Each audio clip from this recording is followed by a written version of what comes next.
ఇప్పుడు ప్రెసెంట్ మునుపటి ఎన్నికలతో పోల్చుకుంటే ఈ ఎన్నికలు ఎలా జరిగాయి? గొడవలు కొట్లాట ఏమైనా జరిగాయి? మామూలుగా ఇక్కడ బాగానే ఉంది, భద్రతగా బాగానే జరిగింది, శుభ్రంగా జరిగింది.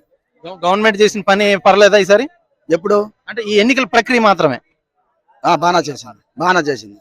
అది ఇప్పుడు చూసుకున్నట్లయితే కనుక బీజేపీ, జనసేన, టీడీపీ కూటమి ఒకవైపు అయితే వైఎస్ఆర్సీపీ సింగిల్ గా వచ్చింది. ఈ రెండు పార్టీల మధ్యన ఒక టగ్ ఆఫ్ ఫోర్ అయితే జరిగింది. ఈ పోరులోని ఎవరు నెగ్గనున్నారు? ఒకవేళ నెగ్గితే ఎవరు గవర్నమెంట్ ఫామ్ చేయనున్నారు? ఇక్కడ బీజేపీ, ఇక్కడ గవర్నమెంట్, ఇక్కడ ఇచ్చర్ల నియోజకవర్గం బీజేపీ గెలుచుకుంటది.